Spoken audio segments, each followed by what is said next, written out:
So when I was actually talking to you even before this podcast, one thing that impressed me a lot is the first point that you made during our discussion, which said the importance of knowing finance for a marketer is very, very important. And I rarely hear that from CMOs and head of marketing and anybody who is a marketing professional.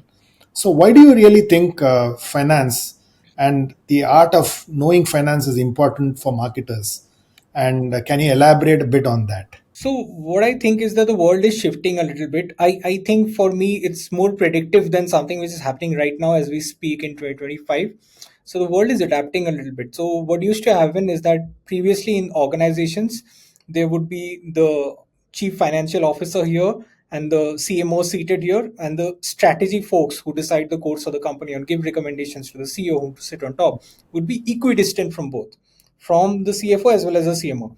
Modern day companies, that equidistancy is no longer there, so they are more aligned towards the CFO.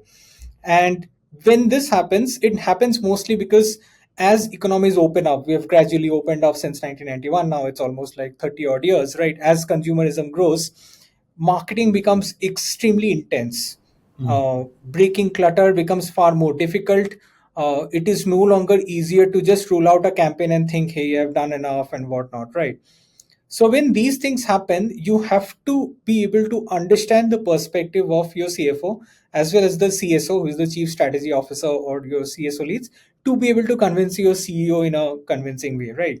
So that's why concepts like return on marketing dollars, understanding your brand's ROCE's return on capital employed, and the turnover, which is your how fast you are able to rotate your cash, is extremely important for you to understand what your marketing budgets are, right? Mm.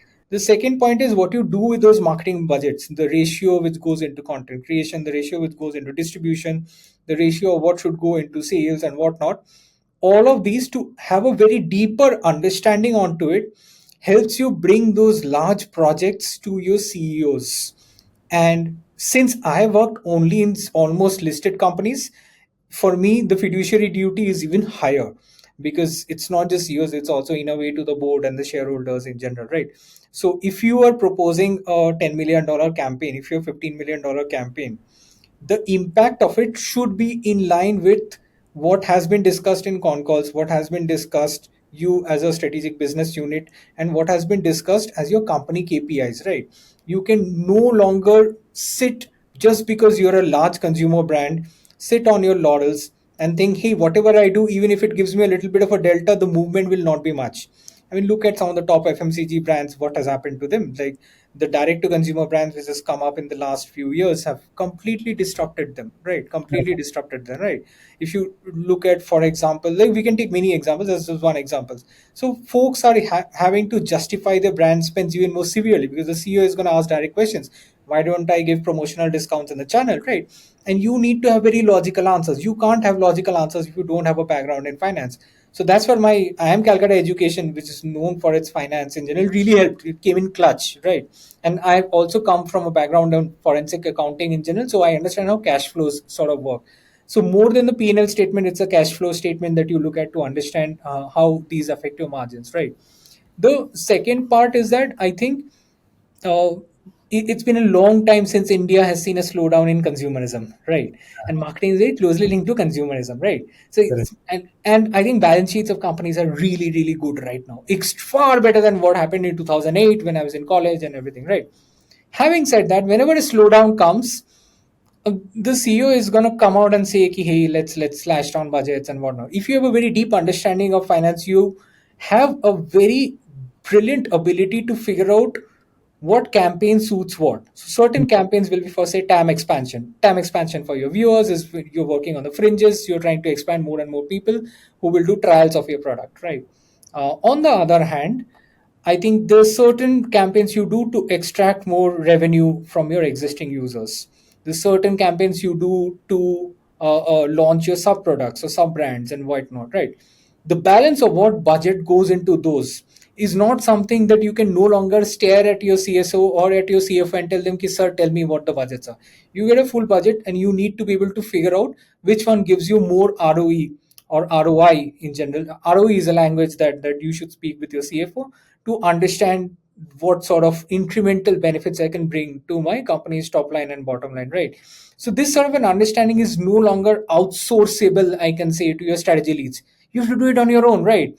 Otherwise, once upon a time, a leads marketing CMOs would only have the job of maintaining the brand, figuring out some ancillaries like PR and whatnot. But apart from that, they would not. These days, because there's agencies for everything and there is precise data prediction and analytics available to even the biggest of offline companies, you can make those analysis on your own. So if you have a little bit of a finance background, I think it really helps you understand how brands function in general. So these things really help me. And obviously, it goes without saying, because I've always worked in digital companies, the amount of data I had available at my fingertips helps me take decisions which I can analyze later to come back and do very easy postmortems. And you become better as someone who does marketing while keeping finances in mind, right? So this is a prudency which I predict will come into CMO circles, will come into CMO WhatsApp groups a lot in the next 4 5 years.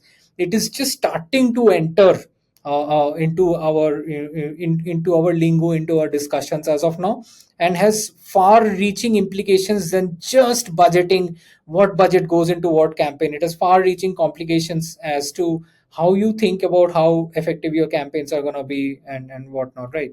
So let's see how what the future holds. But you can no longer just silo brands from the financial impacts of what your campaigns are going to be.